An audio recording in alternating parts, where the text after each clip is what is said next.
hey, what's that? Otto. Welcome again to my basement full of crap. It's me, Jason, and welcome to the Torchinsky Files.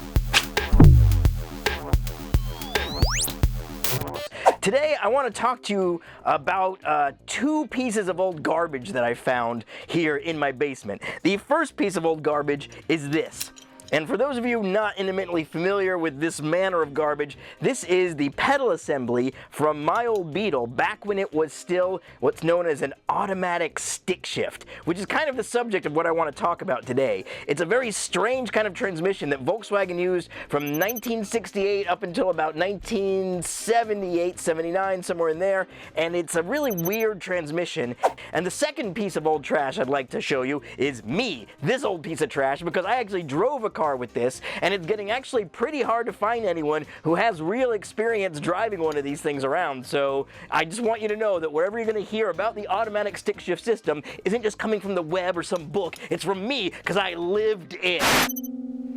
Now, it's actually, I kind of liked it, and I don't regret converting my car to a pure manual, but the automatic stick shift system, which was also used by Porsche, and I think they called it a Sportomatic, which is weird because it was anything but sporty, is an interesting setup. So let's just look at the pedals first. Even though, just like on a regular Beetle pedal assembly, there's three kind of weird, archaic-looking upstanding stalks, this time what would have been the brake and clutch pedal are connected together by this nice wide pad, which is just the brake pad, and then there's just the accelerator. It's a two-pedal system, but at the same time, it's not really a true automatic. Yes, there's two pedals, and there's no foot pedal for the clutch, but there's still a clutch involved, and there's still shifting involved. So let me explain exactly how it works. And luckily, I've drawn the system here on this whiteboard, all nice and crappily. So what we've got, this is the VW engine, the standard flat 4 air-cooled engine. This is the transmission unit. Here's the starter. But there's a couple differences. For one thing, where the engine meets the transmission, instead of there just being a flywheel and a clutch, there's actually a torque converter there. And it's a torque converter like you'd have in an automatic transmission, which means that the engine can be engaged and running, but it can still be in gear, and you don't have to worry about using a clutch to take it out of gear. So you can have the brake on, engine in gear and stopped, and just like a regular automatic, it'll just kind of creep ahead because of the torque converter handles a huge wide range of RPMs, so it can actually be connected without having to be dislocated by the clutch. You know what I mean? You know how generally automatic transmissions work. So that's the torque converter part. The second other part that's different is this weird cylindrical thing, which was under I think the left rear fender on an actual Beetle. Yeah, the left rear fender was like a weird giant like biscuit guy, and it was the clutch servo. It was a hydraulic servo that actually actuated the clutch itself. So here's how it worked to drive one of these things. You would get in it, like you would any car. That part shouldn't be shocking to you. And of course you had the standard gear shift, which looked like a regular VW gear shift. But whenever you touch the gear shift, whenever you actually put your hand on the gear shift itself, it hit a switch, an electrical switch, inside the, I think it was at the base of the shaft inside the boot. So it was a little electrical switch which would actuate the clutch servo.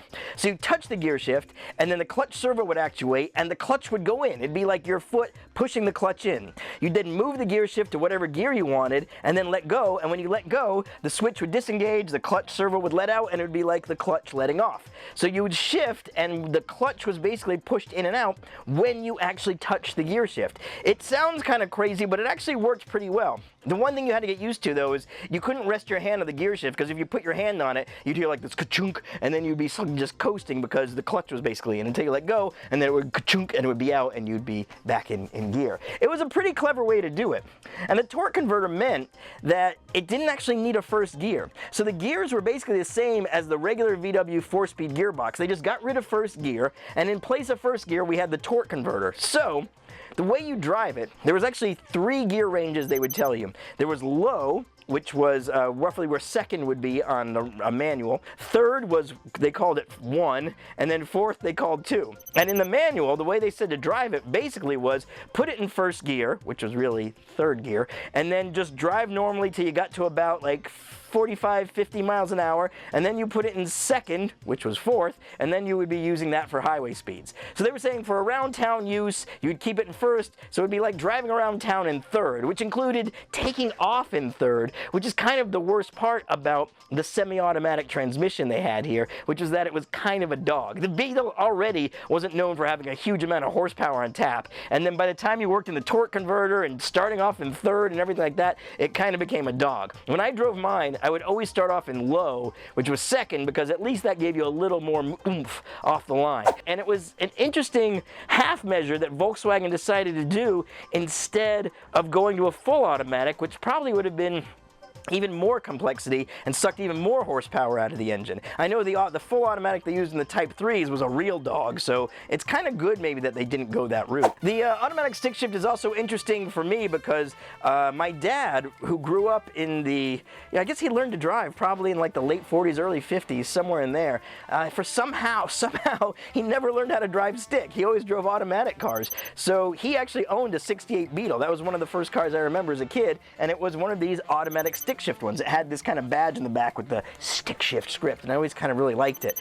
It was because of that car that I kind of got into Beetles, and then from there other weird cars. So in a lot of ways, I owe everything I do to the fact that the automatic stick shift exists. If my dad was just driving some boring, more conventional car, who knows if I would have gotten all excited about weird cars, and then what the hell would I be? Richer? More successful? Probably. Who knows? I don't care. I'm happy with the way it turned out. One other thing that's interesting is in 1968, when the automatic stick shift came out, Volkswagen introduced along with it another innovation, I guess, which was the double jointed rear suspension. So before then, Beetles always had swing axle suspension. So if the tire's here and the transmission's here, it would, when the wheel would bounce, it would kind of do this, which would describe kind of an arc. Now, a lot of cars of the era were using this kind of swing axle suspension, but it could get your wheel tucking under, and there was a lot of reasons why it wasn't always that stable. People had compensator bars and things like that, but it wasn't great. But then, with the automatic stick shift, they worked a double-jointed, fully independent rear suspension. So you had a CV joint over at the wheel itself and another one at the transmission. So the wheel could actually stay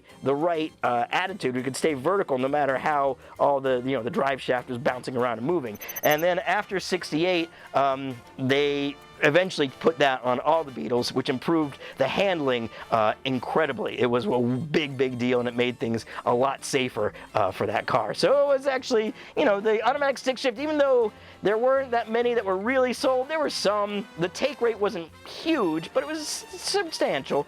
But it never, and most people now don't have them because as soon as anything went wrong, most people were just going to just gut it and put in a regular manual for all kinds of other reasons. They were a little finicky about the oil you'd use, and they required a little more maintenance than the regular VW manual transmission, which was really pretty bulletproof. So it's really hard to find one of these today. Like I said, I took mine out of my Beetle, and the only thing I had left of it was, well, that pedal assembly there, and then the ashtray had the old shift pattern on it, and then that got stolen when my car got stolen. So, I didn't really have anything.